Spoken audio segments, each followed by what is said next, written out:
Yo, Everton, let's kick it. Ding, ding, ding, ding, ding, ding, ding. Dyche, Dyche, baby.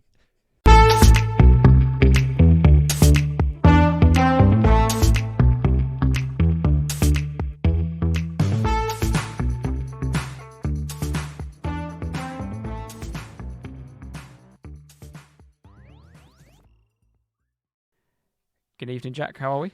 Good, mate. How are you? Yes, not too bad, mate. Not too bad. No, Sean Dyche's number one fan. The Dyche dynasty has begun. Sean Dyche is upon us. He's on a roll. You were right, Jack. Someone had to appoint him. Someone needed to pull the trigger, as we've spoke about it for weeks now, but yeah, and I'm sure we'll mention it, but yeah, the other sides around the bottom seem to be panicking, and you can't have three Dyche, there's only one Sean Dyche. Marsch has got his marching orders. Yeah, Jesse Marsch is gone as we speak. Dyche's in full gear. But you're a happy man after yesterday's result? Yeah, it was good. It was good. I mean, yeah, I was. It's very frustrating because Arsenal should win the league. What? But with 20 games left, they should. They're in the commanding position. They are leading. They should win the league, but City are just terrible at the moment in comparison to what they usually like. And yes, great we won, but beforehand I said I wanted a really good performance, a Kane goal, but just to lose 2-1, just to lose out. But coys. in the moment when it's happening, yeah, buzzing obviously, and Arsenal lost on Saturday, but yeah, it's a double-edged sword. Yeah, we'll get onto it. So we'll main this podcast will be about Everton, Arsenal, Wolves, and Liverpool. What on earth's going on down there? Yeah, the red side of Merseyside is having a stink up. Spurs, Man City. Maybe we'll touch on a bit of Man City's news today about their awful cheating. Yeah. Money corruption, money bags. Talking money bags, probably touch on Chelsea. Definitely. I mean, I said last week Barbaric is probably underplaying it. Yeah, we'll highlight them. A quick flick through the rest of the games, maybe a little preview to next week games, and Team of the Week, winner, loser, and a new segment called Fan Zone that we'll run through with you guys later on in the show. But before we start the pod, we'll crack on with the teaser. Oh yeah, of course. And as you just mentioned, Harry Kane became Spurs' all-time record goal scorer at the weekend with 267 goals.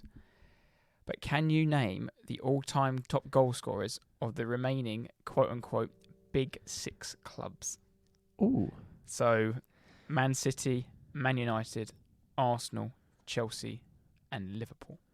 So they're individual, obviously. They're individual top scorers. Yeah, okay. Yeah. Give it a go. Yeah. Nice. As the title suggests, Burnley boys deliver for Dyche. One place to start. The early kickoff on Goodison on Saturday. Yeah. I was nervous going into this game. Yeah, I mean, as we've seen before, I mentioned Arsenal when the new manager bounced, and you knew what you were getting. It was I don't know when I was going to say it, but I've been thinking it for a while or since the game, and it was a perfect storm for Everton or a terrible storm for Arsenal. It was obviously a new manager. Yes, it's Sean Dyche, but it could have been anyone. It's an early kickoff, and that sounds stupid, but an early kickoff on a weekend always ruins bets. It ruins people's accas, all sorts. Arsenal should win. They're comfortable. They're flying. They're top of the table. But I'd say the Premier League and sounds wrong, but English Premier League supporters see that result and be like, yeah, that could easily happen. But if you saw Bayern Munich play Bochum in the Bundesliga and lose 1-0, you think, bloody hell, what has happened to Bayern? Or Real Madrid lose against Elche at home, you think, bloody hell, again, like, what's going on? But you see that result, you're like, yeah, I can actually see that coming. And you'd be a brave man to predict that. But yeah, it was perfect. New manager, Everton need to win. Their fans absolutely despise their club. And it was, they performed to a T, everything they should have. But yeah, we'll talk about it on the rest. But yeah, it was a good result for Spurs. Yeah, Arsenal named an unchanged side, should I say. Everton made a couple of changes. I noticed that Coleman was back in. Yeah. I thought that was a typical Dyche move. Get the captain back in. Yeah, basically he's the leader, the old guard. The old guard, the custodian there. Dyche's man, I've put here in brackets. That's going to set the tone. Yeah. He had his boys, Cody and Tarkowski, brought McNeil back in. He had his Burnley boys in there. Because that's big man up top. Yeah, McNeil, I think, hadn't played or started. I think he played against West Ham, but like 20, 30 minutes and hadn't started for 2 games. So, again, Dyche gone back to what he knows best, essentially a 4-5-1.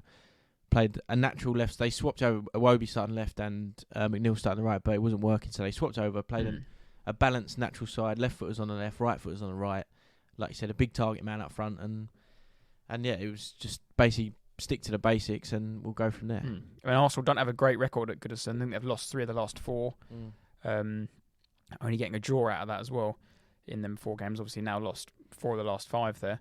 Arteta's lost all 3 matches at Goodison Park. Yeah, only first Arsenal managed to do so as well. 3 losses in a row at Everton. But I was nervous going into it. I said to my dad when we watched it on TV, Arsenal need to start well. Can't give any sloppy passes away. Can't give the crowd any encouragement. Hope, yeah, and that's what happened. I don't know if you might go on, carry on. You might. Because I was going to say, for his instance, when we played Spurs, that was the first 10 minutes were just keep ball for Arsenal, literally, and that kills the crowd. Yeah. So just don't have to go and try and score a goal or just keep the ball and just quiet it down. Win the game, but you can exactly that. Just you can kill the crowd. And down. Goodison's one of them places in the first 10-15 minutes whether you're in for a fight or not. And we kept giving any sloppy ball they were on it, bang, and that would have been Dyche's thing. It would sound so simple, but he is the best manager probably in the world at the basics. Yeah. Win your second balls, win your 50-50s, win your battles, win your individual duels, and you're halfway there. And that's all. That was basically their game plan. I've got to hear that about Everton, but aerial duels they won 60% to Arsenal's 40. They had 11 interceptions to Arsenal's 2, 18 tackles to Arsenal's 11, and 20 clearances to Arsenal's 12. Yes, some of those things are affected by Arsenal having more of the ball and blah blah. But yeah, Dyche came out after and said minimum requirement is maximum effort. It's cliche and it's so basic, like we keep saying, but it's a perfect way to start, and that's the bare minimum that you ask for. And it's a good platform to build on. And that game was exactly how you're talking. It was just a battle, and Everton made it that. And yeah, they saw it. They just every ball, every tackle, whatever, every corner, every header, they were there and wanted it, everything. So, and like you just mentioned there, what was the quote used about minimum effort? That was the minimum requirement. The minimum requirement is maximum effort from Dyche. Everton ran the furthest they've ran in any game this season on that first game. Yeah. When he had him doing the bleep test in the week. Yeah. You see the videos. Yeah, it's just classic like Brexit 4-4-2. Dyche is there in his Copa's shorts and t-shirt, like -5. Yeah. Classic, love it. But this is what I thought was going to... Unfortunately, it gave me a bit of like PTSD from like 10 years ago where Arsenal just got bullied. And, yeah. I mean, we had chances. Like Nketiah had a good chance to... Should have done better with. Saka got one cleared off the line. But then also on the other hand, Onana put that lovely ball in across that Calvert-Lewin touched and went wide. You had I think you had the Nketiah one, and then after they had like 3 in a row, like back to back almost. It was They had about 6 corners in the trot, didn't they? Yeah, Decore's header, and then I think Calvert-Lewin's header flicked over, and then Saka got one cleared off the line. But Arsenal weren't terrible. It was just again a bit cliche, but it was a slight off day, like you're saying. You could tell a little pass was going off the pitch that might have stayed in normally. Nketiah's shot, he lashes it wide, and obviously the second half Odegaard's shot. Another week he smashed it over in the top corner, and they're comfortable. And literally 60 seconds after that, ball's in the back of there. Yeah. Arsenal weren't terrible, but it'd be one of those games. If you're a supporter of Arsenal, you're watching, like you'd be going crazy, like come on. Yeah, I was. You'd be fuming, but you just know it's happening. There's nothing you can. You're helpless. It's inevitable. Yeah. Because like you said, it's one of them games where it's not quite going right. Yeah. And on the flip side of that, I think if Arsenal got away with a 1-0 win, you think I personally would be like, that's one in quote. We know it's the cliche comment. Oh, that's the sign of champion. You know, they use that for United back in the day when they used to win 1-0 all the time. That would be one of them snatch and grab wins. Yeah. But I knew it was coming. How many corners they had? Yeah, it must have been a tactic that Ramsey was told to sit in his line because he never came for anything, didn't move. I think maybe he'd got a bit scared from last week or 2 weeks ago when he played against United. And again, and cocked up. It's the same players that were with Lampard, but that group of players are big boys like Tarkowski, Cody, Onana, Calvert-Lewin attacking the ball. They're big lumps, and McNeil and whoever's taking it from the other side just swinging it in and telling them lads, right, just charge at the ball. It's simple, but if you're Zinchenko, you're whoever. It was Odegaard, the one that got bullied at the back post. Well, I mean, it's zonal marking. It was Decore actually. I think who blocked Saliba's run. And it's clever thinking from Dyche, and that's what. Yeah. It sounds stupid, but they're your marginal gains that you can get against Arsenal. Yeah, when the ball's not in play, and Dyche would have beasted them all week on set pieces, set piece. Because at a set piece, they're 50-50 against Arsenal. If they play the ball in the deck all day, they're going to get the floor wipe them. And the thing is, he's only had a week, so he hasn't got a week to implement tactics and styles of play and things. You just like you said, set pieces and basically work rate, and then we'll see how we go. But yeah, it was just the Dyche effect, wasn't it? I mean, talking about the tactics, the only thing I did notice that they blocked Arsenal going through the middle. Odegaard was pretty quiet, non-existent during the games. They made everyone go out wide, and every time Saka or Martinelli got out wide, the fullback was there, but then so was McNeil and Iwobi tracking up and doubling up on the wingers, forcing Arsenal to play back into the centre, where Onana would just bully the midfield. Him and Gay were up there and just then hit the counter-attack again. And it was just sloppy from Arsenal. I can't remember the last time we had that many sloppy passes. How many shots we had go over the crossbar. And it was, like you said, it was just never one of them games. And I'm sitting there really frustrated because it's just... I haven't seen us play at this all season. Yeah. I know it sounds as you, but I know you can see it. I'm sure Arteta knows. I'm sure the players know, but it's almost like, what can we do it? Like, maybe a 0-0 and they just had to basically play like Everton and just lump it and defend and just fight for everything. But, yeah, it was one of them, and... it was basically Goodison will sew up for it, and perfect Dyche goal, corner, big old header, and two Burnley boys combined. Yeah, it was. That was brilliant. That was brilliant. I mean, the disappointing thing for me was bang on 60 when he scored, which took literally a minute before Partey came off, and so did Martinelli. I was going to but say, with Partey, we don't. Partey had a bit of a rib injury against City, so he came off time, and they just think he's fully fit. When he doesn't play, we are a shambles. Different. And you showed that when he came off, that last half an hour, we had no control. It was just box to box, a little bit here. I don't know, I just thought of it, but you ended the game. I know Ben White went off really late, 85th or something, but you ended the game with Odegaard, Partey, and Ben White all off the pitch. And I'm not... You didn't and lose they've the game. started every... those three players... They've started every game, basically. Those three players are like so important to how well you've been doing. And for Odegaard, he was off, I think, 70-odd minutes, something like that. Yeah, Vieira came on for him. Was it what? Just a change? Just wasn't. Yeah, it wasn't working for him. Like I said, they'd forced all the players out wide, and then when they got out wide, they would just Onana would just had him. Yeah, it was just one of them days where there was no space for him. He'd missed, like you said, that chance that got cut back to him. He buries that because Nketiah done well. He dribbled past two, like really, really good play, and then lays it back, and you just wait for hit the target. Like that's so many times because I'm not Pickford's greatest fan at all, and you saw that with Trossard had a chance and he just spilt it. Yeah. I think that's the only save he had to make. But even that Trossard got one at the end, didn't he? Cut in and you think spoon hit it the target, over the bar. but just Zinchenko spooned one over the bar. Nketiah's one, like I said earlier, he sliced it, and that there again. They were doing that all game. It wasn't. It was literally. I can put it down. Unfortunately, it was just one of them. Hopefully, touch wood. It was just one of them games where when you beat your likes of your Chelseas, your Liverpools, your Spurs, and Uniteds, you get a little bit of buffer. That's why the 5-point gap was so crucial that we could have.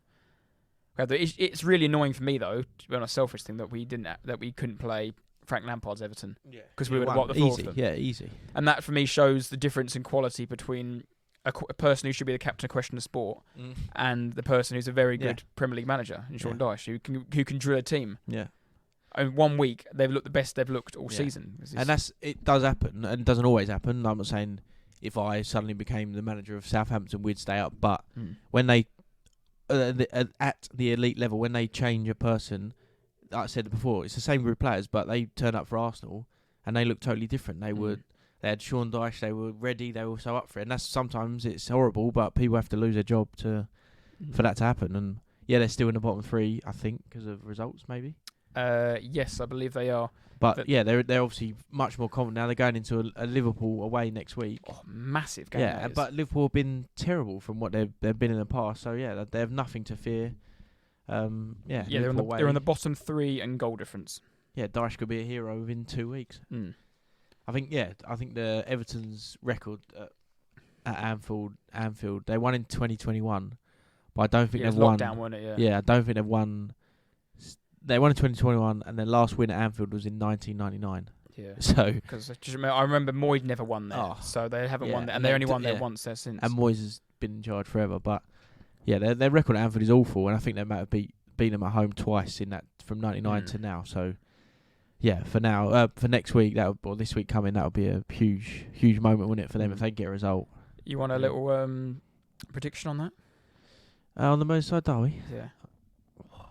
I fancy it now a little bit. No, yeah. Monday night. Oh, is it? Yeah, Monday night. I don't know, because Liverpool we'll get on to them, but they're shambles, aren't they? Is Liverpool's? No, it can't be. It can't be next week, can it? The the Liverpool Champions League must be the week after. Yeah.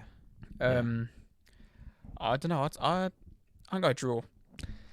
Score draw. Yeah. Or does Dyche go for a 0-0? I don't know. Dyche might nick it. No, I'm going to back Dyche. I reckon to go 1-0 again. 1-0 Dyche. 1-0 Super Sean Dyche. Yeah. Dyche, Calvert-Lewin header. Yeah, I reckon 1-0 to do it. I like that. Any more to add on Arsenal or Everton, or on your main man Dyche? You're just glad he's back in football now? No, I'm just glad it happened. Really, Dyche effect, and just quickly on him that he becomes Everton's 15th manager in a row to win their first game in charge, which is a weird stat, but it was their first win in 107 days, wasn't it? Yeah, their last win they beat Palace in October 22nd. Just horrific, just typical Arsenal new bounce. Just yeah, they haven't won a game in 100-something days, whatever it is. Yeah, ridiculous. It's our first loss in 14, I think. 5 13 months, I think. Yeah, since September. Arsenal's first loss in 14. And what a shocking cameo from Jorginho. He was bad when he came. I'm not saying he should have come on and won the game, but he was awful. Yeah, he wasn't great. I don't want him to become the scapegoat yet. I'll give him a chance. But he wasn't good. I'm not won over on him yet. The only reason I'm I can handle the transfer because I was at no Chelsea players I ever want to sign except from Callum Hudson-Odoi. We need to sign him. That as a player in there, just desperate. We'll get on to Chelsea. He's desperate to play for the Arsenal. Just for someone. He's desperate. But if he played for Arsenal, he'd be on just under Saka's level. Honestly, he's that good. But he's wasted at a club that don't care about him and strip him out of line. But I'm fed up with signing Chelsea players. But the only ways I can compartmentalise this, he's El Neni's replacement. That's it. Oh no, Jorginho's definitely good enough. El Neni doesn't play for Arsenal. No. So he's got an ACL, so he's out for a year and a bit. And Lokonga's obviously been out on loan and isn't that good. No. Jorginho's better than El Neni. If Jorginho just plays El Neni's minutes, I'm fine with that. Yeah. Because surely he's no worse. He's definitely no worse. That's an improvement. So, yeah. No, I thought he was. And it's circumstance like coming on 1-0 down, blah blah. But he was just bad, very bad. And also, I thought it was good to see Zinchenko losing his head towards the end as well. Well, because of that little rat. Some literally thing with Mopay that they just can't handle him. I wanted to mention that because wasn't it at Brighton he calls a scene? Yeah, didn't he with Guendouzi? He got Guendouzi sacked from Arsenal basically. He scored winners against Arsenal. He scored 2 90th-minute winners against Arsenal. Yeah. In but he loves but he loves Thierry Henry obviously because of their French connection. But I just thought. Morpay, come on, he's awful, absolutely awful, and he's rattling Zinchenko. It's brilliant. Well, that was ridiculous that Zinchenko got booked for that challenge. Wasn't it a challenge? But then Zinchenko went over to him. I actually saw a good tweet about that. And it was about Zinchenko, and they said for someone so experienced and meant to be the leader, he lost his head that last 10 minutes completely. He was shooting from 25 yards out. It was good to see. It was probably the only moment this year where you've looked, they've actually had a bit of a stinker at Arsenal. Like that little moment there, I was like, okay. Hope's not lost. No, but this is. I still don't think we'll win it. We're still not in the title race yet, anyway. Well, we're not. What do you mean you're not? Well, it could have been if it wasn't for Coys and Harry Kane. I can't even say it with straight face. then the title race would already been over by now. Because Brentford, very tough game. They've already beaten Man City. They're unbeaten in 9, I think. Brentford. Then we've got Unai Emery. Dracula's coming to town. That is not. Well, we're going to Dracula's. We're going to Dracula's cave. That's got to be a win. On an early kickoff as well. Ooh, 3 days after playing Man City. So we could be on an absolute high. We still got to play Man City twice. 5 points clear. So actually, it means we're -1 because they'll be on lose to Dracula. You just see how Tottenham play against them. That's no, but there's some sort of match fixing going on. Yeah, there's a weird. We're involved in Man City's alleged breach of contract or whatever. Because I don't get it. I don't understand why we do it. But no title race here yet. 10 points. Wait till 10 points. Yeah, keep waiting for that. Moving on to a team that's certainly not in the title race this season. Yes. Liverpool. What is going on? It can't just be an old slow midfield, surely. No. It's got to be something much more deep. Must be deeper. So, there's 2 things I want to talk to you about. I brought up here. But we will get on to Wolves because they were absolutely fantastic. The first question is it time to talk about Klopp? Well, I mean, Neville and Carragher had a big old showdown with Ten Hag after 2 games. So is it time for them to air their 2-hour conversation with Klopp about how bad they are? But no, surely not. No, it can't And is be. Thomas Tuchel the perfect replacement? Yes. Probably. Maybe. I wouldn't know. But Klopp's not going. There's no way. They can't do that. They can't mid-season, no. If he goes, if they finish it's 10th, down to him. It's bad. That's unacceptable. It's bad. It's really bad. It's unacceptable. But then, I don't know, it must be all... There's so many reasons. Well, yeah, it's probably all sorts going on, but... So 10th is poor. The other stat I found, which I actually found amazing, to be fair, their last Premier League game, so not the one just gone, against Brighton, the one they lost 3-0, there's only 3 changes from the lineup that played Real Madrid in the Champions League final at the end of May. So it's not like they've got a host of injuries. No. And then 3 players were Mane, Diaz and Van Dijk. The rest of them players all played in that game. But then those 3 you named there, I mean, Mane and Van Dijk. Yeah, no, they are big old, and obviously Diaz, but players. the rest of the team, they just lose 3-0 to Brighton. Oh, no, yeah. To lose to Wolves, to lose to... They lost 3 away in a row for the first time since 2012. They haven't won since they come back from the World Cup. Walt Faust is their top goal scorer. scorer. I saw that. Yeah, Walt Faust for Leicester is there. Scored twice. Salah's earning like £1 million a week and just scored 7 goals. Yeah, I mean, Klopp has got here, but conceded that they start the season. You can sort of put that on the last year's campaign, and it was such a big effort. But his words were, "How long can we suffer that? It is February by my watch." He's saying that, okay, maybe a month into the season at most, you can put it on the season before, but like you said, we're in February now. What is going on? Is he? I don't know. There's no confidence inside. Don't know. Klopp can see that they're such a off the pace that he's making random changes and going with different players. He's just trying to find a solution. Is it the injuries? Don't know. Is it like Sadio Mane? Is he going? I don't know. Him leaving, was it such a big issue? Yeah. There's all sorts happening. I mean, his signings haven't worked at all. But then, like, Diaz has been... Not Diaz. Diaz, obviously, they've missed him being injured. But, I forgot his name, Nunez, is doesn't suit nothing. Liverpool or Klopp. Or he looks like he could be a good player somewhere, but not there at the moment. Not That might prove me wrong, but... He had Gakpo, chances. Gakpo's come in... But then he's Gakpo at the level yet. These players... he's only just come in. It's very harsh, but at Liverpool, especially Liverpool and the highest teams, there's no time to settle in. Like, you've got to be bang on it from the get-go. This is what my friend Raw used to say when, obviously a PSV fan, and he said that he doesn't understand. You can understand why, because the money and the. But as a player, he would always advise the Dutch players that go from PSV, Ajax's, to go to a middle of the range club in the Prem first, and then go to a job, and then like he said, the perfect example was Wijnaldum. Wijnaldum went to Newcastle, got relegated, but he was their top goal scorer, played every single week, and then moved to Liverpool. But he was ready because he'd had that year to settle in. And that's you what don't have that happens, year at Liverpool, do you? No, and that's exactly what you're saying, and I'll probably repeat. Memphis Depay, exactly the same, exactly the opposite. Went straight to United, and was shite.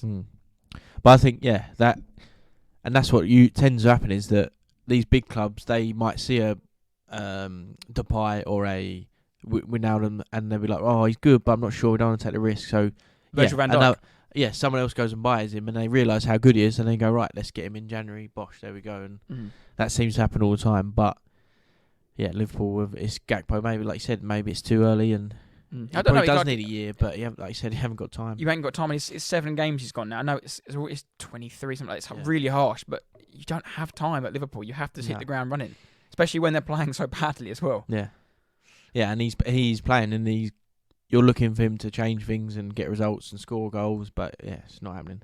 And he's playing him they're playing him as a false 9, then playing him as a 9, then playing him on the right, playing him on the left. Like, he's been predominantly a left winger at PSV all his time.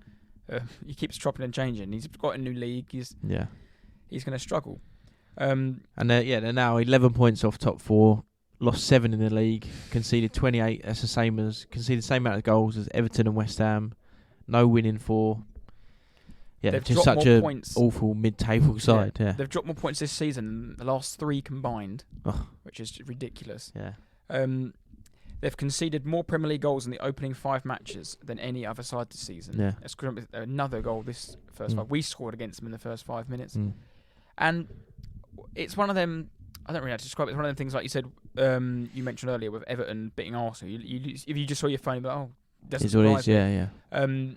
I dropped my cousin back at my nan and granddad's, and then I got back to the house about 3:15.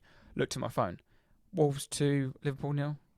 Yeah, I was just put it down. Yeah, carry on. Like, it doesn't even surprise me. Yeah, no, they're the only country, only league that you're not expected, but you just have that reaction to it. But even really, obviously, Wolves going on to win 3-0, ridiculous, but they were very, very good. Was it 3-0? It depends if you ask. Yeah, if you ask Klopp, it's 2-0. But what did you see? And they reply, class, wasn't it? Yeah, it was good. So we won 2-0. 2-0, and they put a line for it, didn't they? Yeah. So Klopp said, for those who haven't heard, the third goal doesn't count as it was the first time Wolves had crossed the halfway line in the second half. He's unbearable. Klopp is unbearable, and he was even worse when they're winning and top of the table, second, fighting for everything. But now, and he gets less airtime, obviously, because they're not doing as well. But he is unbearable. I can't stand the bloke. Can't stand him. But Lopetegui doing a great job so far. I think the only games he's lost are against Man City and against United in the league. Yeah, I've got here, Lopetegui's won more in his first 6 than Wolves did in their first 15 league games. And again, they got Southampton away next. Southampton, terrible situation right now. They'll be going there full of confidence, and they're definitely in the Wolves are in the battle for relegation. But if they pick up some results, they'll be flying up table. And like I said, I think Lopetegui is a good manager. He'll keep them up. Sean Dyche going into Everton is a good manager, a proven manager. That's at this point in this stage of the season. That's what you need. Yeah, because I think he'll keep them up now, Wolves, because like you said, they've got that proven manager in charge now who looks to have actually made them better, not just gone in there. And he brought in a couple of good players, Sarabia or whatever. He's like a European quality, like high level European from quality. PSG, wasn't he? Yeah, a good player playing for Wolves now. Dawson turned up on his debut and scoring as well. Yeah, what a finish. Ballon Dawson. He was captain as well, I think. Or he had some armband on or something. Must be mental for him though. He's gone from, Craig Dawson, like just your bog standing English centre half, to playing with Neves and Sarabia. It's pretty cool. Is he upgraded or downgraded from? 100% upgrade. I saw old Ben Foster called him out on the old Fozcast. Yeah, what was that? Because he please play for West Brom, didn't he? Okay. Yeah, sure. Not worried about that. But yeah, Matip own goal, 5 minutes. Dawson's sort of volley into the top of the net. Yeah, exactly that. And then Neves scored, but Klopp didn't count it. So. Yeah, it was Traore's first assist in 3 seasons. What a donkey that bloke is. He is awful. There's a player in there somewhere. No, I'm still adamant. There he is. God. You get a good coach around him. Really? He's got Lopetegui. Give him to Pep. He's got Lopetegui. Give him to Pep. He'll make him an absolute wob beater. He's rubbish. Rubbish. But Wolves, they all started them in the relegation zone, didn't they, I believe? Yeah, 3 points took them to 15th. Just look at the league table. And who have they got up next? Southampton away. So, one club is in desperate need of points to Southampton. Yes, like you meant before, you'd fancy them again to go back-to-back.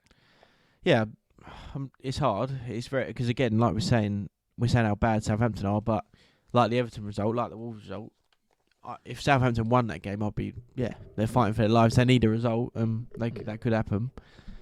But, Wolves beating Liverpool 3-0 was a bit of a shock. But, like we said, what is going on at Liverpool? I probably don't know enough. I don't follow Liverpool and know the ins and outs of everything about them. But it's definitely deeper than their starting 11. They sit in 10th. They're just not scoring enough goals either. Salah's just the main... They're not... Well, they scored twice or none or something since the World Cup. Who, Salah? No, just Liverpool. They scored one maybe because if... Something like that. I think it's got 3 or 4 goals. So that Ward Faust scored 2 of them. Yeah. They just stopped clicking. I don't know what it is. They're out of all the competitions except the Champions League. They got Real Madrid up. Yeah. They've got a horrific record against Real Madrid recently. And if their season going to be over in February and they're going to be sitting in 10th. Yeah, it could be. That if the Klopp goes, that would be big. That would be huge. Yeah, that would be like the biggest managerial sacking since... I don't know, I'm trying to think an actual sacking since maybe... What if you think beyond I'm trying Tuchel? to think Mourinho's first sacking. Yeah. That far back. Yeah, true. Maybe I missed one. Obviously, Fergie left. He didn't get... Man City whip and change managers all the time. Arsenal never sacked Wenger. Tuchel at Chelsea maybe recently. Chelsea, though, aren't Yeah, they? but they are awful. But I remember the first time Mourinho got sacked, it was like, Yeah. whoa, when they got Aaron Grant in. Yeah. No, Yeah. that would be absolutely massive. I don't think Klopp will go, but yeah, maybe big he needs a break. derby. He's had that with Dortmund, though, hasn't he? Yeah, 7 year itch, they call him. I don't really get that. I'm bored of that. I don't know. Sometimes players can get bored of the same voice, can't they? Yeah. I also think apparently it's something to do with the owners and they're getting sold and money. Yeah, I think there's, like we said, there's a lot deeper and there probably backroom things going on, whatever. But yeah, that Merseyside derby, that's gonna be huge. Yeah, that'd be massive. That'd be interesting. Mm. Wolves. I just wanted to touch on Craig Dawson. Really, it's just I think that's a really good signing for Wolves. Solid Premier League player. He's a bit like a Cody for them, exactly. Yeah, it makes a mockery really that they got rid of Cody in the summer because they basically signed a Cody replacement. Yeah, carbon copy. Who's always pops up with a goal. And he was fantastic. His debut on it, a clean sheet and a goal, and pretty good not performance. Too much. You got anything else to add on? No, mate. On the two clubs? No. We'll leave it there for part one, and we'll be back with Coys and Man City.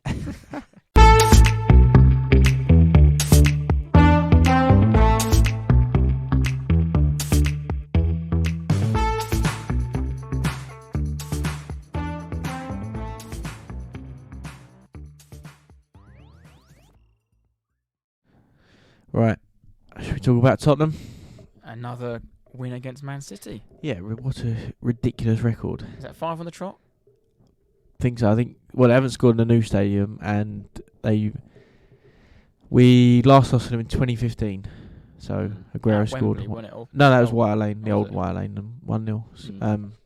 Yeah, our record at home against him it must be, there's just something, isn't there? Like the players, I think it's though Kyle Walker always seems to have a stinker against us.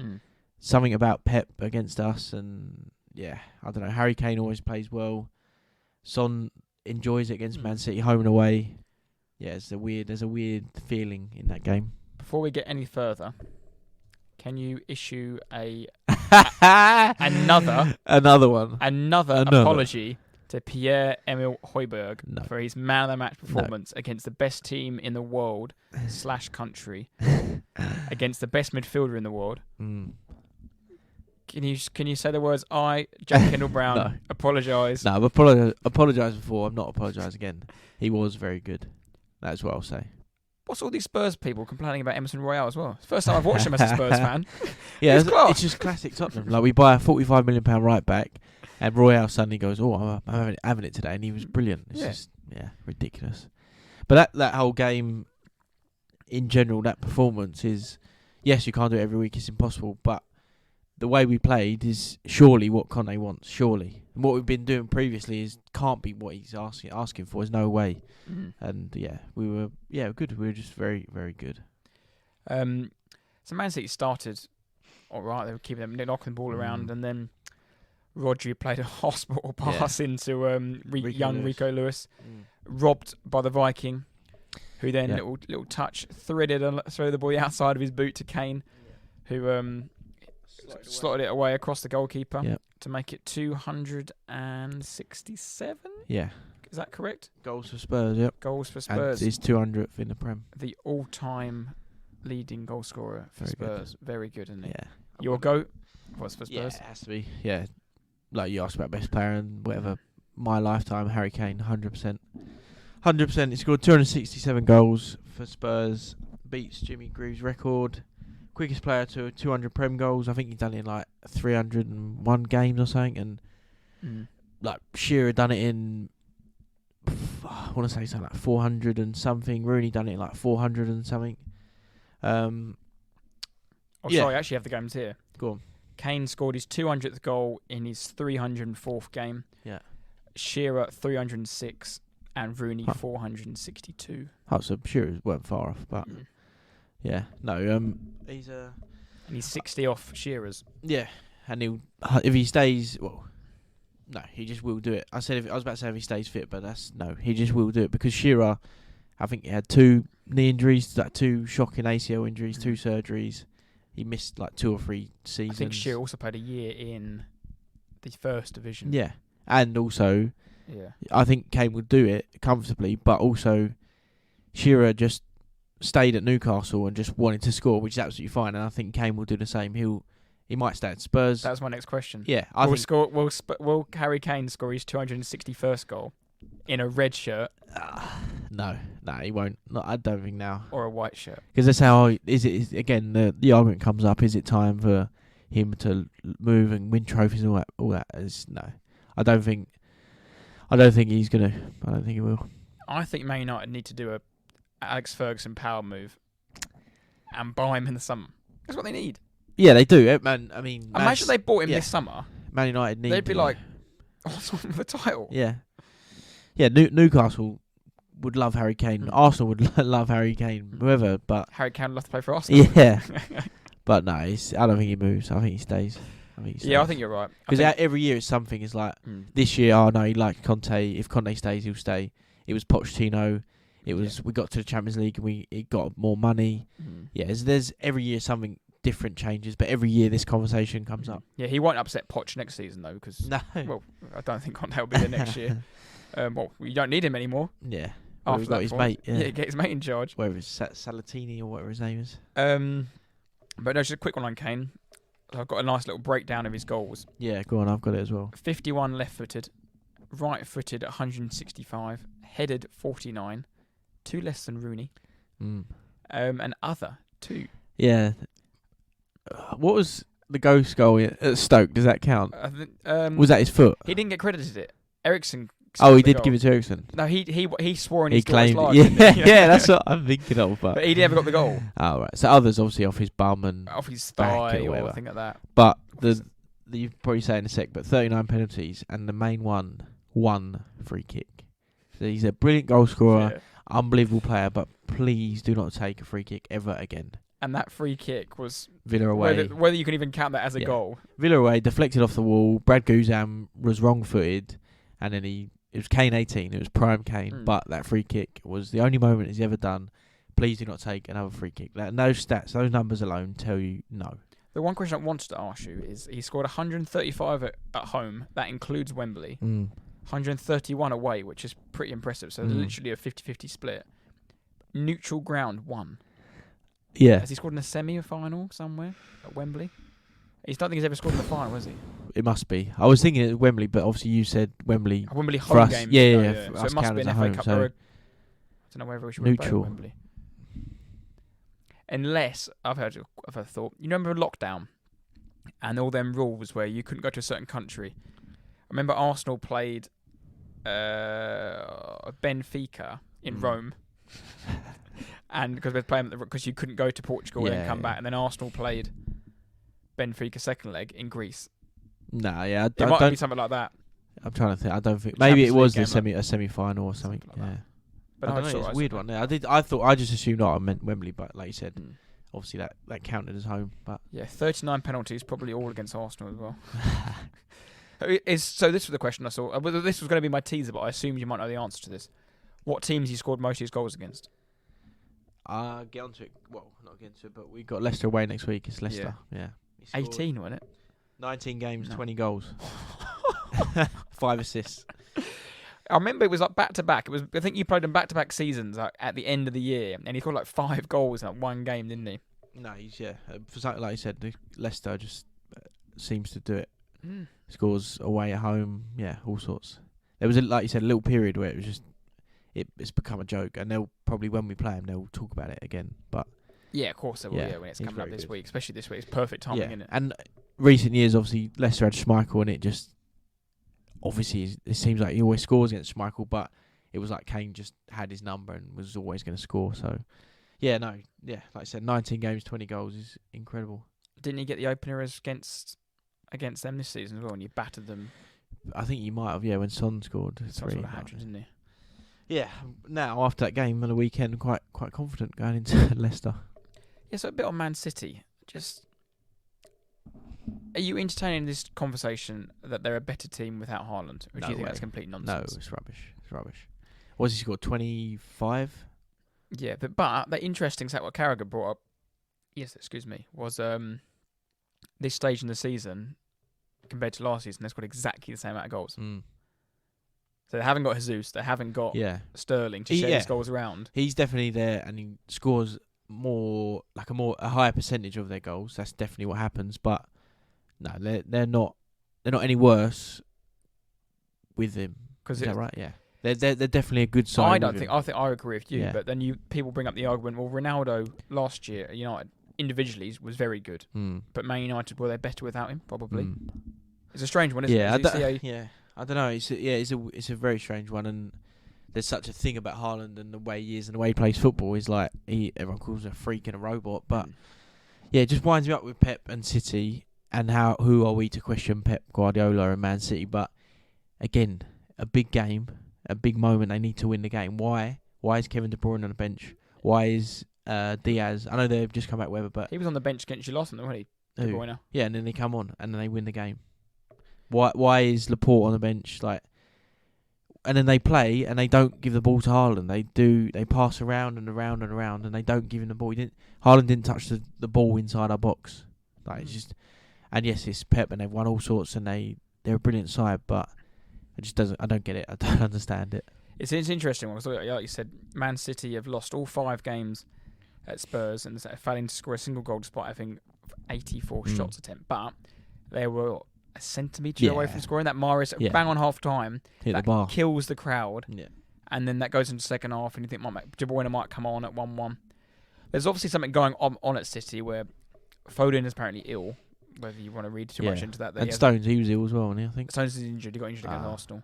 Both out of the squad, weren't they? Something's on with De Bruyne. He hasn't started for a while. Even Gundogan or Gundogan, whatever, he wasn't starting. But he does seem to like Ake and Akanji, maybe because they're new and they come across as yes men, maybe sort of thing. Whereas maybe it's that thing with obviously they've just got rid of Cancelo and De Bruyne might be trying to be a play up and sort of deviate from Pep's plan, and he's trying to send out a message. Who knows? Well, now they know that they're going to get relegated to League One. yeah. What a load of rubbish that is. That is just rubbish. So basically, they've been found of apparently they've been alleged of copying their books, basically dodging their books, haven't they? Yeah, I don't know the internet. I heard it on Sky Sports News, and that Carve Solical was talking about it, but it's a load of bollocks, really. Carve Solical, but it's something we've all known has happened. Just prove it, and I don't think you can prove against a juggernaut like Man City. No. UEFA tried to do it, didn't they? They've openly shown that they're apparently the biggest club in the world in terms of revenue, which everyone knows is complete nonsense. Yeah. How are Man City making more money from commercial revenue than Man United, Bayern Munich, Barca, Liverpool? We all know that's rubbish. Yeah. But they say it every year and they give their figures because however the Abu Dhabi people are sponsoring them or whatever, we all know it's rubbish. Like you said, like you just touched on, UEFA tried to go after them, gave them this massive and ban, Man City just called up the biggest dogs in the world, which they do. Sort us out. Man City will be able to have more money than pretty much any establishment that go after them will. Yeah. And there's already rumours that apparently how they've got this information, Man City, the Premier League got this information on Man City is a bit dodgy and Arteta. Arteta's planted a seed. When they gave him his manager a month, he's dropped him a little email "I'll have a look." Give him the Pep's hard drive. Bear in mind, it's just taken them 4 years to get to this point of just accusing them now, basically. Yeah. So there ain't going to be nothing done for probably another 4 years. No.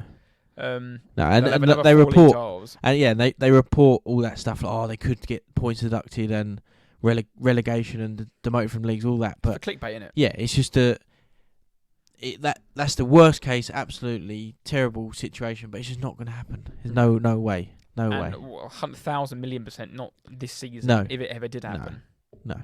Yeah, and Man City are the richest club in the world, possibly, but those people that own them. And same for PSG, same for Chelsea, same for Liverpool, Tottenham, probably Arsenal's owners, whoever, United, they all didn't make their money through charity and giving out to the world and being these 100% nice people. You don't become that rich and become that powerful from being a charitable person and being all perfect. They make their money through the probably most dodgiest ways you'll ever think of and do probably some of the dodgiest things ever to keep their money. So if you believe that they're perfect, you're stupid. and go after them at your peril, because these people will crush you. And they also have dirt on everything else. That's why they invest all this money into charity. If they say, "Oh, we're going to expel Man City from the league," and they'll just say, "Okay, but by you doing that, you're going to lose 1,000 jobs. We're going to sack 1,000 people, take all this money out of the community, going to lose all these people's homes." And this is the story they'll project and be like, "Well, you're doing that, not us. Yeah. We're going to pull all that money out of it." And they've invested all this money, so you can't. They'll get a slap on their wrist, transfer ban probably, and that'll be swept under the rug. We'll move on to it because it makes sense. But City are being accused and alleged of FFP and like dodgy things with the money, but people need to also open their eyes. Chelsea have spent over 600 million in half a season, like 6-7 months. 600 odd million in that time. Are you mental? Like, what are people listening and looking at and thinking now? So what? You think Chelsea are doing all right? No, that's fine. Todd Bowley, he's all right. He's golden. Well, because they've given them a 7-year contract. And he gives them, and the Ukrainian president took some money for the war effort. Like, people are stupid, idiots. Oh, it's so frustrating. They'll get caught out eventually. It will come back to them. Yeah, but again, nothing will happen because these people have too much power. No, they're at the top. You'll get a transfer ban again, maybe. And the head of Premier League, the head of UEFA, they all gain from having these people in charge. They're happy with them because they're earning revenue and money and all sorts from Todd Bowley being in charge and Chelsea being rich and the Premier League spending nearly £2 billion. So the head of Premier League is going to be decent. Like, I'd rather that than we'll have Scunthorpe in a Prem spending a tenner each week. Like. Yeah, it's the just Premier League. I can't remember who said it the other day. It might be one of our listeners actually who messaged us about it. The Premier League is what the Super League wants. Yeah, it's Callum. It was Callum Doyle, wasn't it? Bayern want to be in here. Barca are gagging to be in this league. Rangers and Celtic have wanted to be in the Premier League forever. They can go back to League One. Yeah, there's a reason for it, and there's a reason why. So it's a reason why Leeds have sacked Jesse Marsch. There's a reason why Southampton are thinking about getting rid of Nathan Jones. Yeah, third manager of the season. Because they need to stay in the have league. to finish 17th. Like, you cannot finish in the bottom three. There's a reason Everton got Dyche in. Yeah. They cannot. That club cannot go to below the Premier League. Yeah. Yeah, and Everton, prime example, with a new state, the revenue they've already spent X amount of money. Yeah. They need that money. They have to come back. Yeah, it's mental, and people and what was it? I think you were saying, but the Chelsea game, like on the Friday night, and they were all going like, "Oh, what a good thing! What a good Chelsea thing!" Loving it was Neville. What a load of crap! Neville and Carragher, the Chelsea loving on. I had to put it on mute after a while because it was just getting a bit too much for me. I was just like, "What is going on here?" Yeah. And I was like, "Oh, it's so good that they're spending all this money." Poor old Potter's got to deal with all these big personalities. Potter won't be there. Potter will be gone by the end of the season. He'll be gone. Couple of months. Gone. They'll lose to Dortmund and they'll be out. Oh, just people are stupid. What did you think on £105 million Enzo Fernandez? Did he get bullied by Paulinho? Yeah, I think. Paulinho, I think he done alright against Harrison Reed. He was okay. I'd probably, if he's 105, Harrison Reed's probably 115. Paulinho's probably 200 million. Yeah. No, just get on to it. They're ridiculous. That money there, I want to just throw something at you quickly. I was thinking, so Mudryk, £88 million up front, I think it was, and then it was up to maybe 100 million add-ons, whatever it was. He's played 30 times for Shakhtar Donetsk, 88 mil. 22 he is. Florian Balogun, who's plays for Arsenal, on loan at Stade Rennais. Top goal scorer, 14 goals. He's English, striker. 120 million? Yeah, he must be. He must be. Am I outrageous to say that? Like, obviously he's not going to be sold for that much, but how can I don't get. It's mad how these figures are. How can Enzo Fernandez, who's played 17 times for Benfica? Well, he went to Benfica for 10 million, wasn't it? In the summer. Yeah. So actually, a touch on Benfica. I haven't got any notes on this. This is just from my memory. I was chatting to a guy at work about it in the week. Benfica, the first club ever to sell 2 players over £100 million. So they sold Felix for like 120 to Atletico. They sold obviously Enzo Fernandez. They sold Nunes 85 mil this summer. Off the top of my head as well, historically, but Di Maria, Ruben Diaz, David Luiz, Ederson.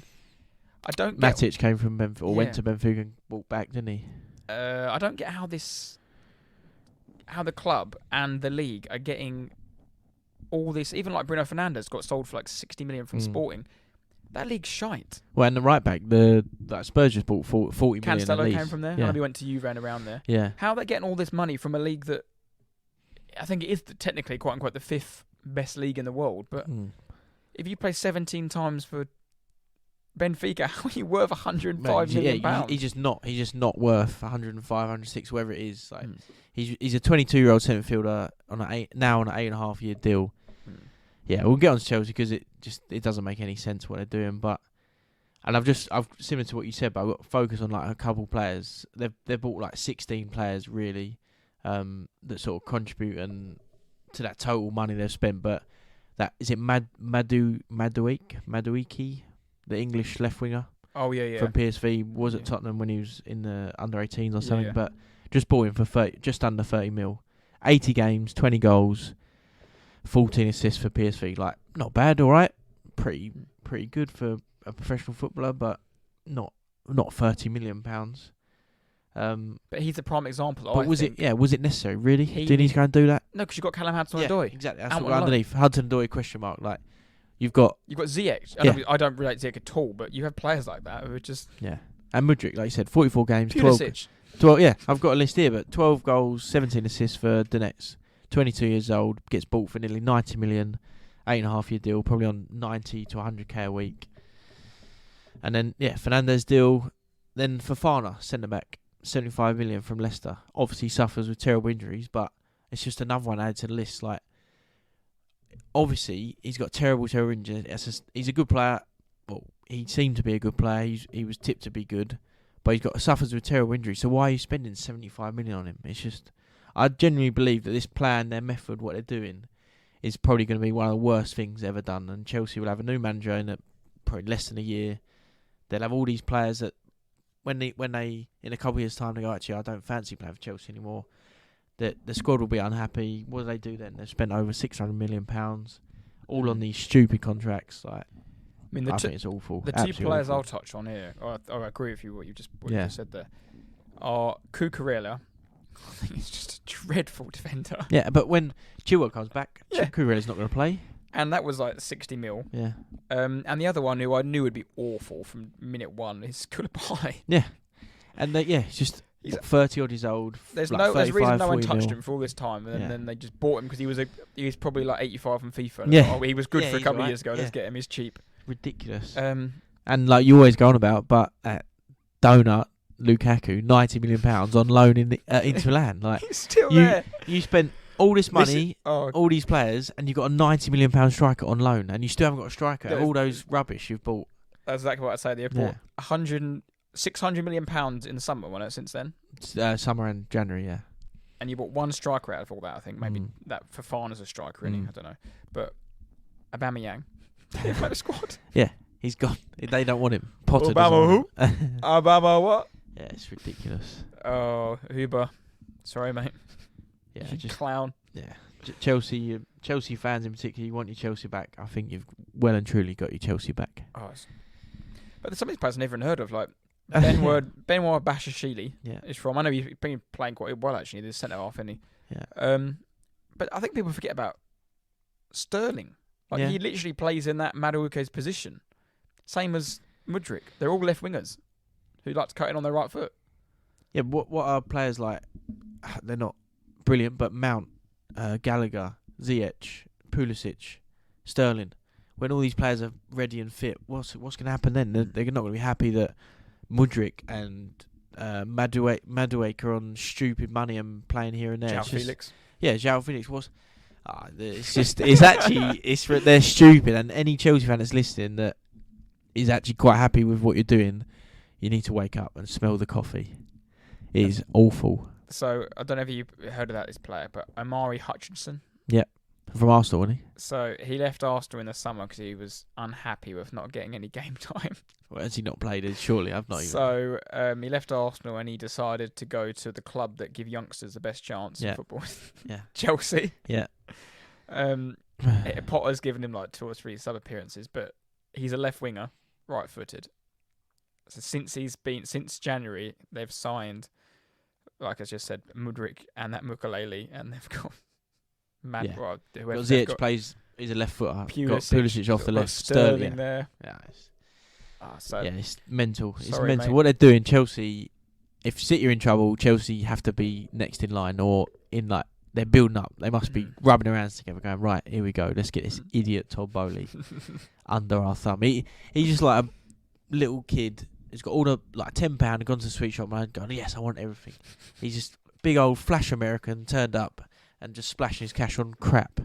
And you've got Graham Potter in charge, who's got to deal with all these people on ridiculous money, probably on more money he's ever seen. Like it's terrible, absolutely terrible, and I'm here for it. And I actually think Fulham were the better team of the day. Yeah, and going back to the game. Yeah, the actual Fulham, football, which is the main reason we're here. Fulham were good. Dire, wasn't it? Fulham were unlucky. I think if Fulham had a bit more quality about them, then they would have lost that game, Chelsea.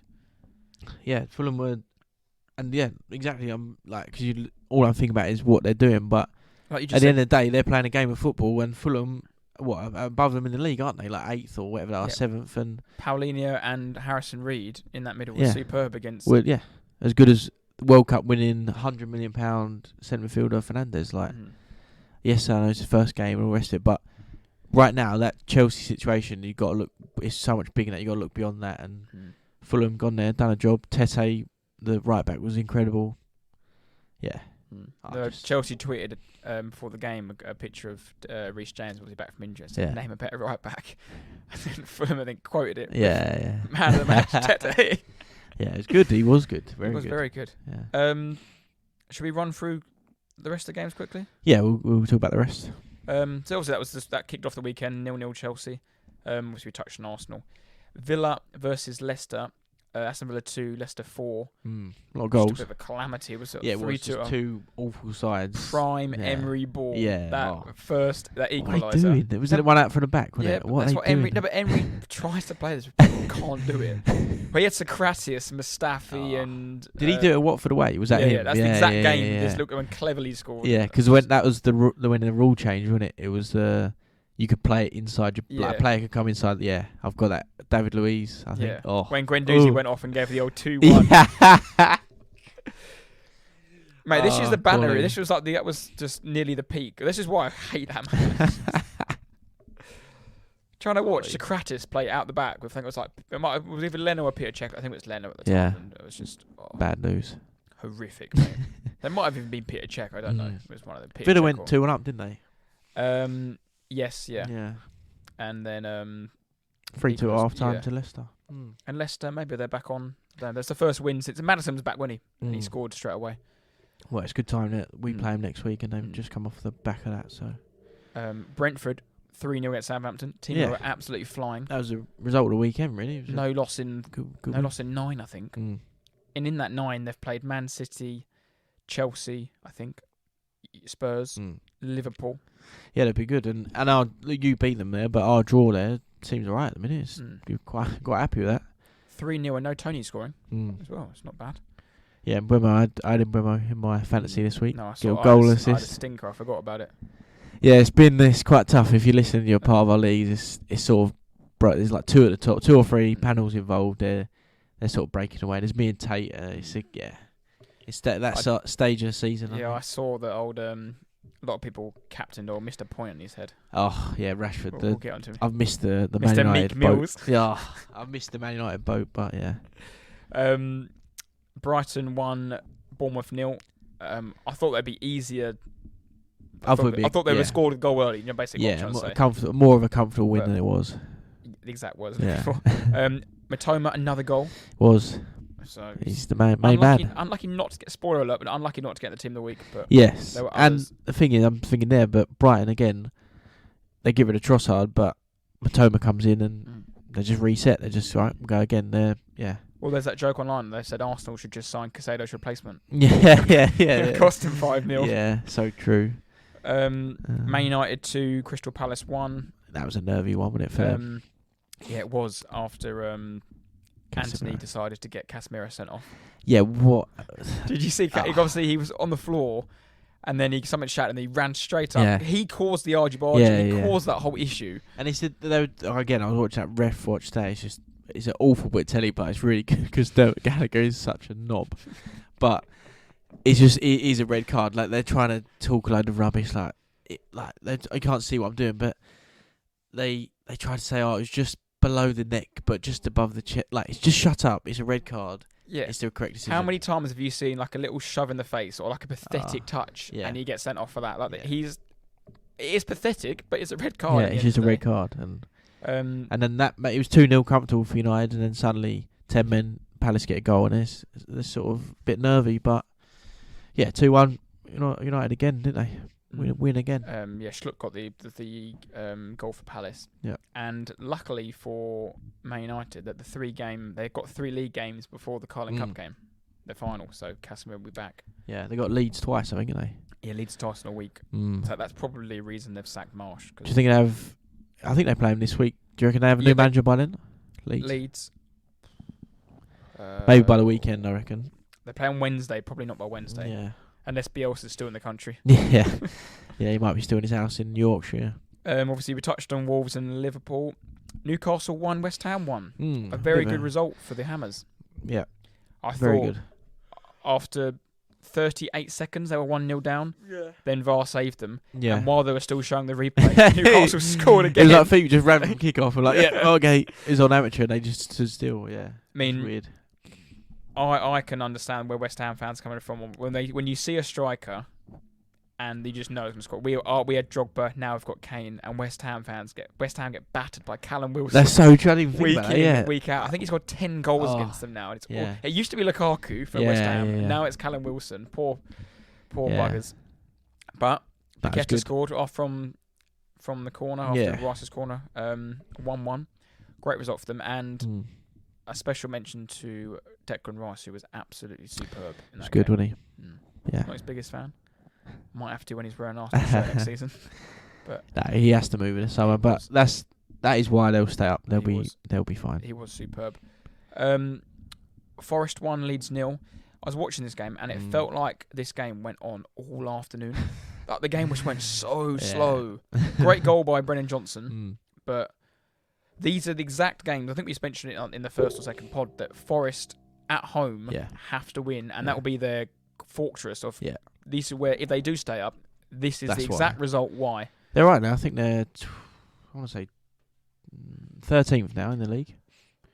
13th. Although they have like 70 players and they just pick and choose who they want to play. Yeah, like Andre Ayew, they signed in the week. Like, why have you signed him? They've signed Andre Ayew? Yeah. From Dubai. He got released from his week. His contract expired in Saudi Arabia, or wherever it was. He plays for Cazorla's team in Abu Dhabi.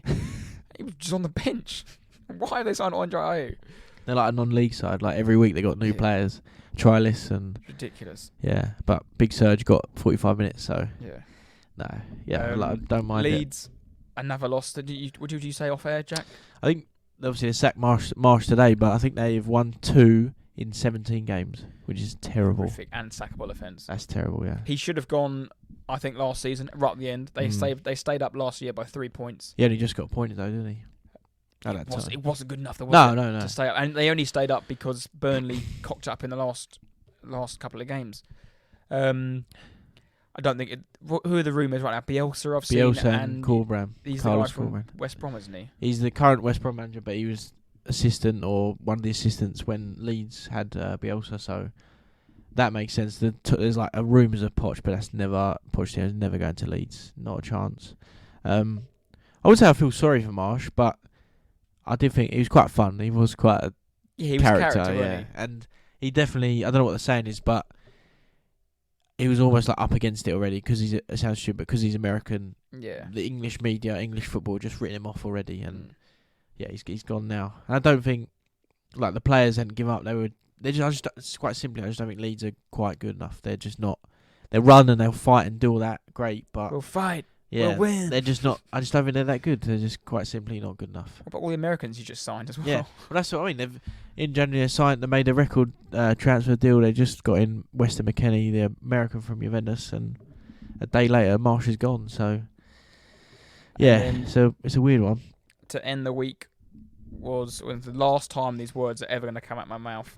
Coys. Really? Yeah. After this, I'm going to wash my mouth with soap. Yeah. 1-0 Man City, obviously we touched on that. And then the final game will be Wednesday, Man United versus Leeds. And I just can't handle this celebration anymore from Rashford. They're all doing it. They're all up to it. Neves was doing it for No, Wolves. Neves has He was done trying to claim it, though, No, wasn't he? Neves has done that for a long time, to be fair. Because he does it because of Pirlo. Apparently, Pirlo's his idol, and he's thinking of Pirlo's... Don't tell me why I know this, but I remember I read an interview on Ruben Neves, and Pirlo's something about mental strength, and he does it. So he's done it for every. If you go Google YouTube Neves bangers, he's always doing that. Yeah. No, yeah. But Rashford's doing it, and now it's like we're talking now. It's become a thing, and he's got to do it. Oh. Saka did it. Take the piss out of him when he scored. That's. I don't know. It's a bit random, isn't it? But yes, yeah. Rashford scoring again. He's very good at the minute. He is very good. 20th goal of the season. Only 11 above Nketiah. Nketiah could have bagged it the weekend, couldn't he? Yeah, there's still plenty of time to go. Yeah. Right, I think that ends on the weekend roundup. Yeah. We'll move on to Team of the Week. I think that's a nice little segment in there. Yep. Let me just get to my correct page. Team of the Week. So, goalkeeper. Another completely random Nottingham Forest signing. But, see, I thought at the time, why have they signed him? I didn't realise that Dean Henderson is injured. Yeah, I was thinking, I thought, why they got Navas? I just assumed, like all the others, they just got him because they can. Yeah. It's because he's injured. And who's their backup? Wayne Hennessy is horrific. Like, he used to be like a not bad at Palace. It was all right, like a pretty standing goal. He's awful now. He's like over the break, just aged terribly. Yeah. It's just awful, like awful goalie. He actually made a few good saves in the first half, got man of the match and clean sheet on his home debut, and he one of the reasons they got 3 points. Mm-hmm. And Keylor Navas playing for. I think he's won. Which is very. I think Keylor Navas won Champions League twice. 3 times, I think. 3 times, yeah. and they've won the European Cup. So match made in heaven. And then we had our defensive fan vote. Do you want to run through this one, Jack? Yeah, we it was quite good. There was quite a few performances this weekend, but we mentioned Tete from Fulham. He deserves a mention. But we went for the vote and we said Craig Dawson, and I don't know his first name, but Agard from West Ham. So old West Ham boy, moved on to Wolves, gets a goal, plays well, clean sheet against Liverpool. And then Agard against Newcastle was very good. Made that huge tackle. Big tackle. I'm not sure what part of the game, but right at the last minute, I think. Yeah, and it was a big moment. And yeah, to you lot that are listening, and you went for Agard, I think about 60-40 in his favour, and yeah, so Agard is slipped in next to Dyche's James golden Tarkowski. boy. Yes, scoring the winner against Arsenal. Yeah, great header, and kept the Premier League's best striker quiet all game. No, very well. Scored the winner, clean sheet. Dyche's boy. perfect. Probably won the bleep test as well. Yeah. And then, Jack, if you'd like to run me through the first midfielder, please. First midfielder is... I know, I'll say it. I'm looking up. No, first midfielder, Pierre-Emile Højbjerg, had a very, very good game against City. Got the assist. Was a totally different player to what I've ever seen before. And fully deserves to be in Team of the Week. Alongside... Onana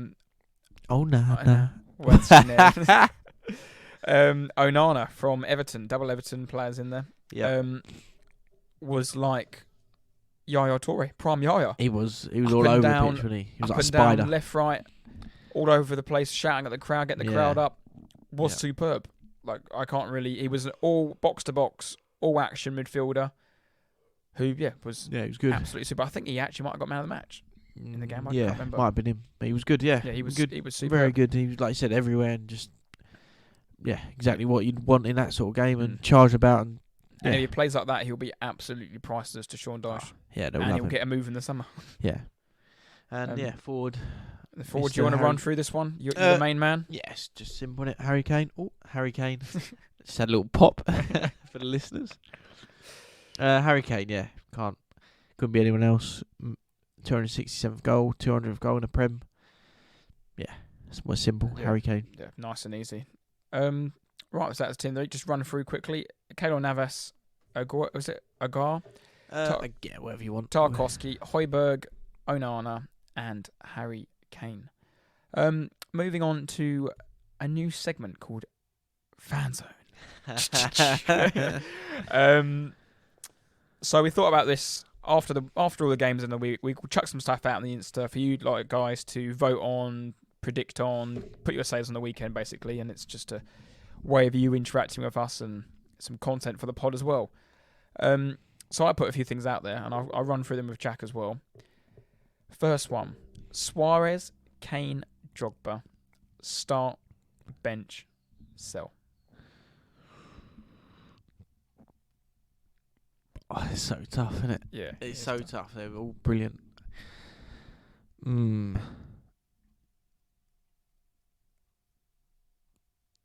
I've got to stay with my boy. I've got to start Kane. I'd bench Suarez, and I'd sell Drogba. And you could any mix. I'm sure everyone's got their own opinion, but yeah, imagine Suarez coming off the bench, feisty, horrible, South in his prime. Not now. He's old. Yeah. He's done. Yeah, all in prime, obviously. Yeah, but Drogba, it was a joke, absolute joke. About big games. Oh no, it's very tough. What about you? Start Drogba, because I think if we were playing one game, he's the best out of all three. I think in one like a cup final or something. I just think he'd be the worst one to play against.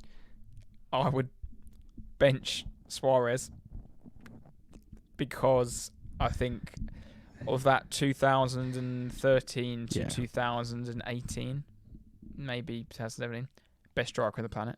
Striker, just a joke for Barcelona, Liverpool, horrible player, absolute horrible. And then sell Kane. I know he's probably a bit of Arsenal bias in there as well, but it's just it's so tough. There is no wrong, there is no right answer. No, it's a good question. Our fans, Andy Houghton, who actually bumped into me in the weekend, but I missed him because I was hobbling down the stairs of Cozy Club.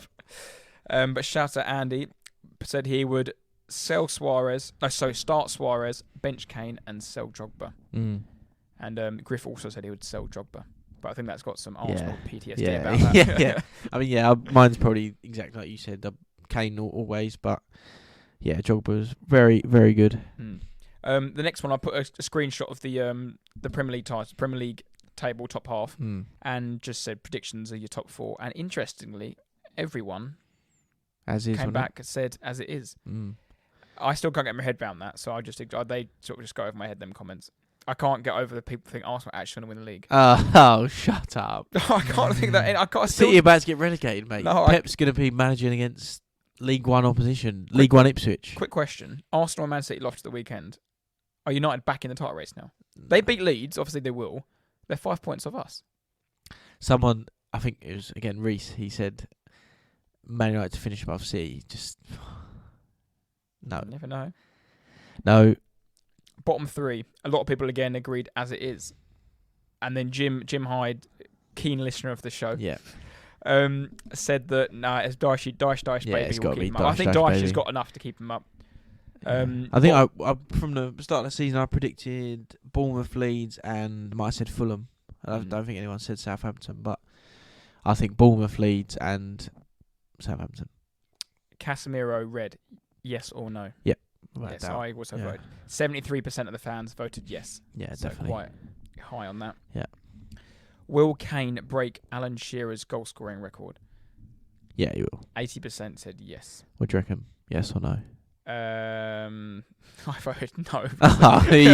He's got you. I was being difficult. No, he's got you. No, yes, he will. 60 goals, he will. Come on. Yeah, 60 goals in 4 seasons. Yeah, 4 seasons, comfortable. Klopp out. No. 60% said no chance. No. Including Matt Jarvis. Did he? Yeah. Love it, Jarvo. Jarvo said yes. No, sorry, no chance, yeah. The only one he did vote on, though, was out of all them. And Jarvis, sorry. Sorry to interrupt, but Jarvis, if you're listening, I saw your story about any Netflix recommendations. I'd go with, if you haven't watched it already, I've started watching The Physical 100. And it's a show about... It's a South Korean show, basically a real-life Squid Games without the killing. So, if you're listening, Physical 100's good watch. Yeah. I haven't watched anything next week for a while, to be fair. That's quite good. Kaleidoscope's pretty good. Ozark. That was probably the last thing I probably watched.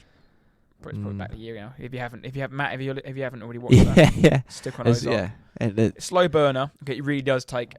What puts though. me off Ozark is it's an hour-long episodes. Yeah, and they are long. They are a slog sometimes, and it's not really episodes you can go on your phone and like chill and then you're missing. You have to concentrate. Yeah, true. I'm a 45-minute in span and out guy, but I've got that from football though, because football 45 minutes then a break and I can like. That's the most you can concentrate. Yeah, my concentration level is horrific. 45 minutes at a time. Yeah. And then finally, next manager to be sacked. I mean, obviously this was last night. Yeah, this is before today, wasn't it? Did say Jesse Marsch, including Andy Houghton.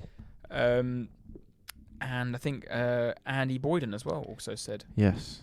Jesse Marsch. I think what did Callum say? He said, I think Callum he responded. Nathan Jones out. Yeah, he said Nathan. He's obviously a big Southampton fan. He said Nathan Jones because obviously he knew that Marsch had been sacked already. So yeah, and on that, I think I mentioned it earlier, but this morning you woke up and there was a conversation going on that they were looking at Nathan Jones and assessing the situation already. That stupid interview we had. Yeah, he come out and basically said he's the best man ever, but he was the European best at option they had, passing or something like that. Bloody hell!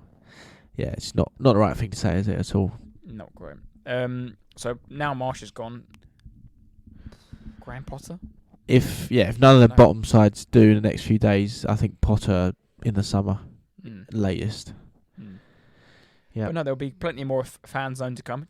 Yeah, good. I like it. Like you said, always those that get involved, we appreciate it a lot. Yeah. And if it's on Instagram, I put a Facebook one up the other day about Dyche. Will he keep him up, basically? And I think it was 100% yes. So, yeah, again, anything. If it comes on Facebook, Twitter, Instagram, whatever it is, then yeah, always open to questions and people's stuff. views and stuff like that. Yeah.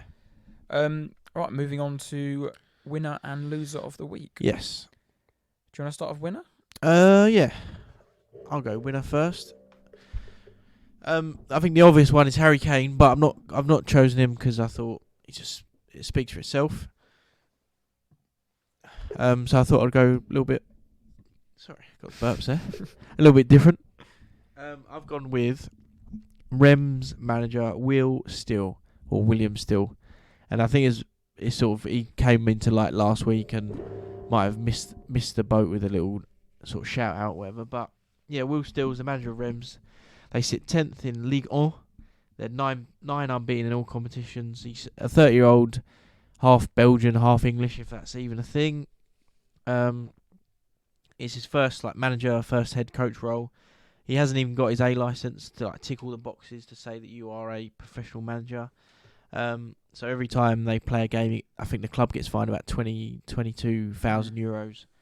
But yeah, he's proven that you don't need all these licenses and accreditations and bits of paper to say you are this level.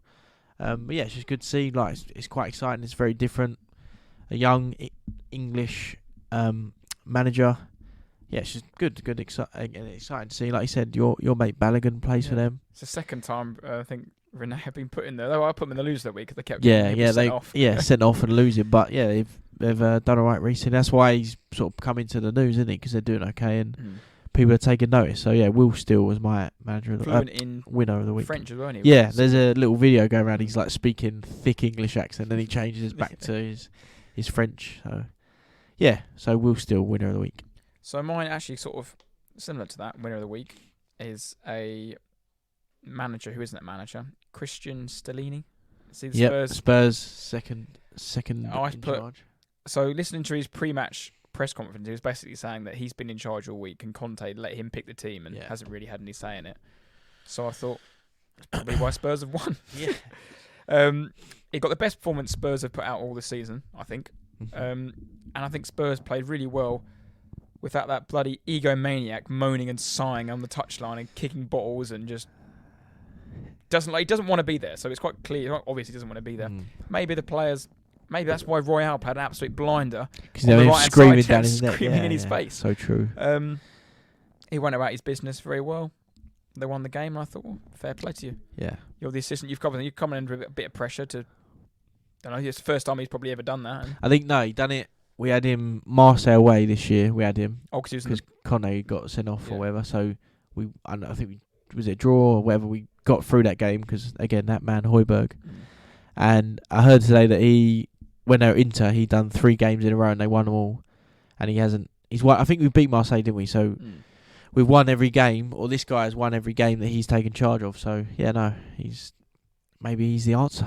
You didn't go 2-0 down at half time like you normally do as well. Yeah, we played sort of a high press and we're in their face and we're really good. So who knows? No, I put him down as winner of the week. No, I like it.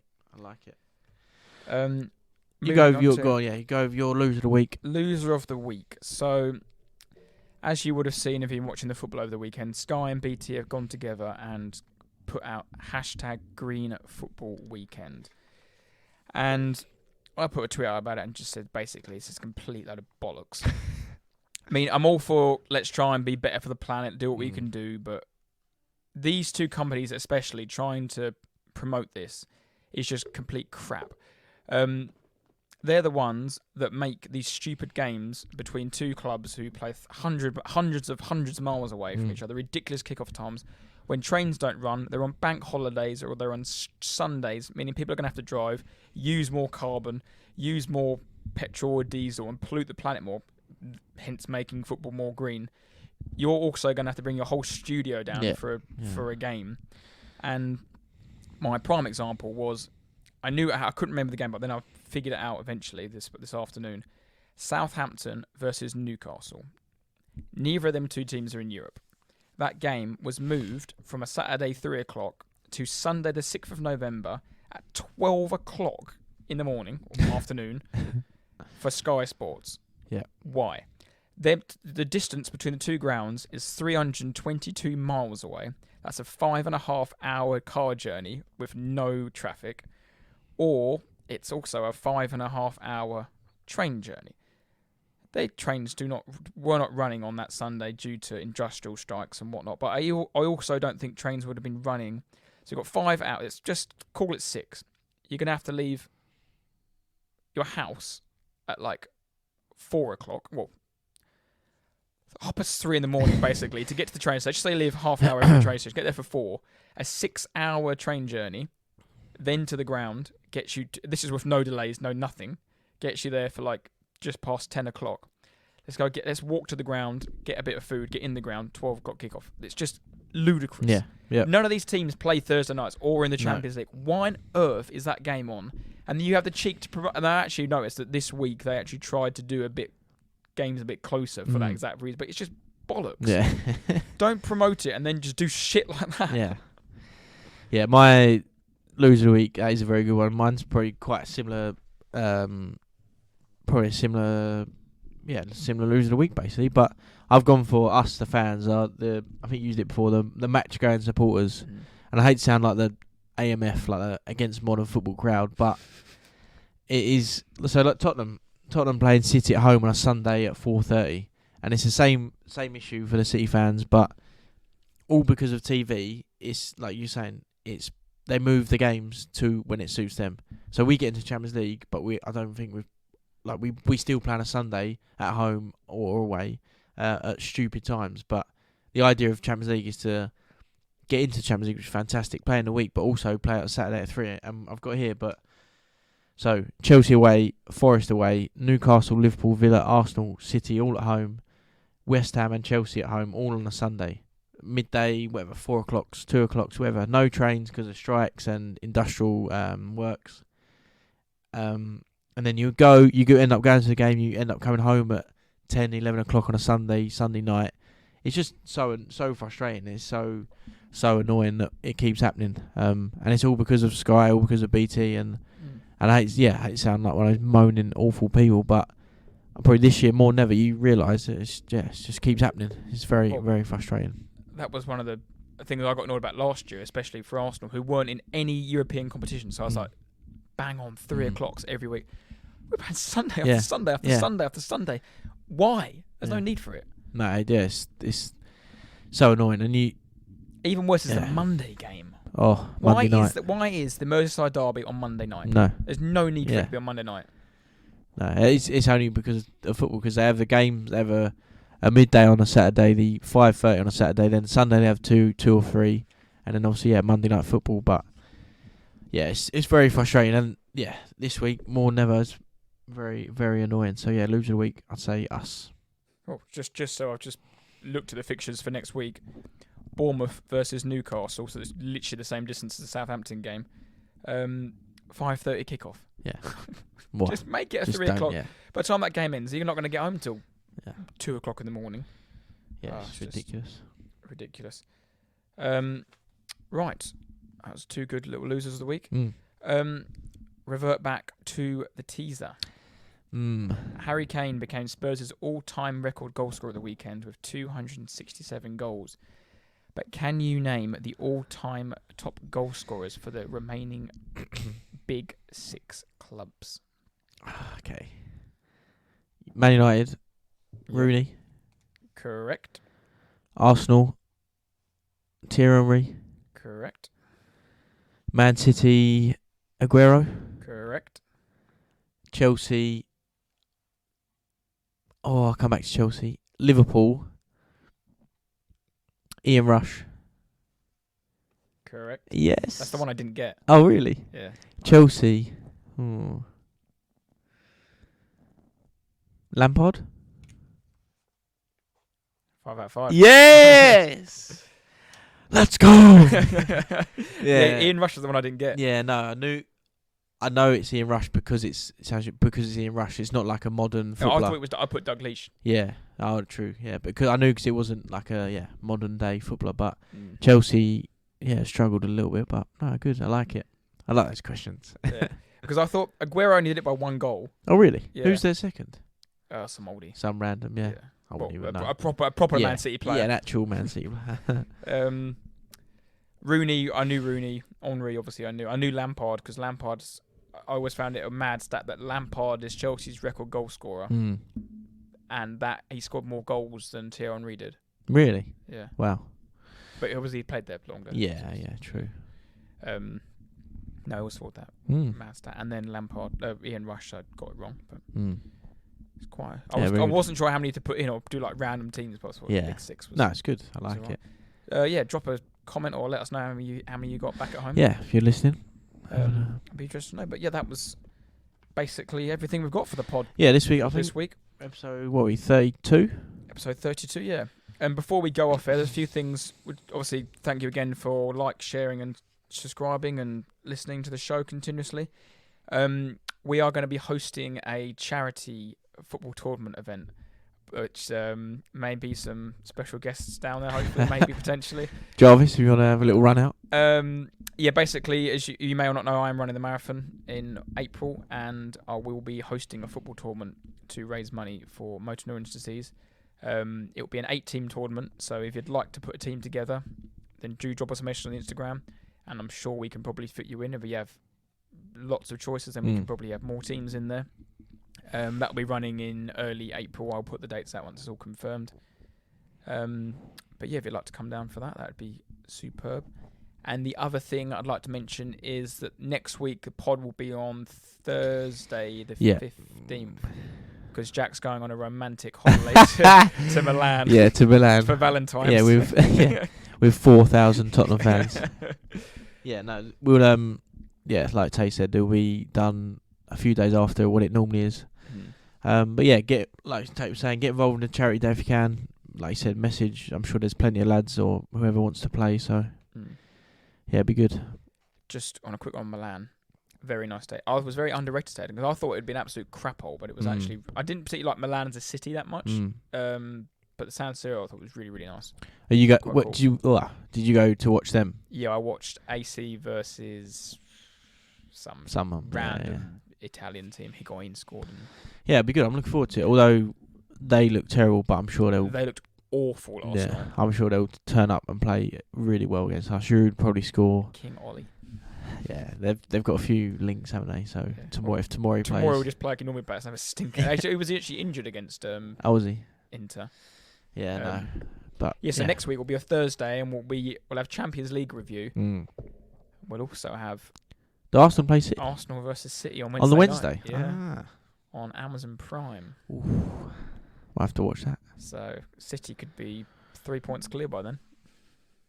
I hope so. Or, touch wood, could be the magic 10. And then words will come out my mouth. No, it can't be. No. Pep, sort it out, mate. We shall see. Sort it out. And anyway, yeah. Again, thank you all for listening. Do hit that follow button if you haven't. Like, leave a comment, share, keep doing what you're doing. Yeah, exactly. And we'll see you next week. Dyche, baby. Stay loyal.